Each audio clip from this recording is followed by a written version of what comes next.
Молдавската председателка Маја Сандух со сериозен тон се обрати до својата нација.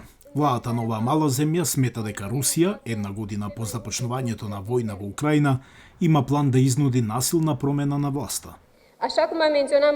Целта на действијата на Русија е да се урне уставниот поредок, да се смени легитимната влада на Кишињев, што ќе ја стави нашата земја во служба на Русија. Молдавското општество е длабоко поделено меѓу романските говорници, историски поврзани со Романија и Европа, и руските говорители кои одржуваат силни врски со Москва. Ова де факто поделба 50-50 е совршен терен за руската пропаганда да ја промовира агендата на Кремљ овде, слично како што се случи во Украина. Камерите се исклучени на каналот Молдова со седиште во Кишињев. Молдавската влада ја повлече дозволата за емитување заедно со уште 5 други канали на руски јазик. Официјалното оправдување е дека овие канали незаконски емитуваат програма произведена во Русија, но причината која не се кажува е друга.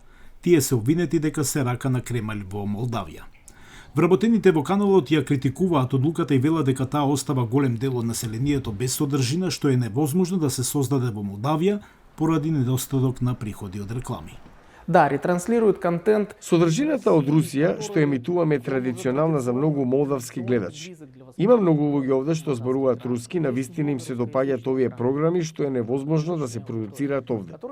Затворањето на овие канали повторно ја отвори дебатата за слобода на изразувањето за време на војната. Властите одговорни за ова затемнување во етерот беа безобразни во кажувањата на нивните причини. Freedom of speech doesn't mean freedom to disinform. Слободата на говор не значи слобода за дезинформирање. Гледавме како известуваа одредени телевизии пред војната. Тогаш забележавме дека група медиумски станици го подготвија овој напад врз Украина. Тоа беше информативна подготовка и оправдување за агресијата што требаше да се случи. Михаил Сиркели е еден од најпознатите јутјубери за политички вести во земјата. Според него, сега суспендираните ТВ канали се звучници на Путин во Молдавија. Треба да имате право на избор. Има слобода на говор од една и од друга страна безбедност на државата и нацијата. Тие промовираат омразата против Украина. Ја промовираат руската генерална линија на политиката.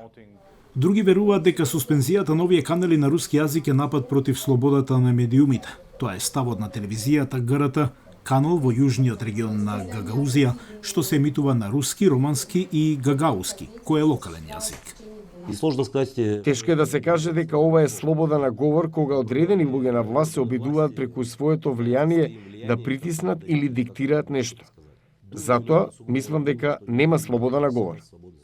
Молдавија им се придружи на земјите во Европа во забраната на руските пропагандни канали, но имајќи толку голема популација што зборува руски, дебатата во овие земји отиде многу подлабоко.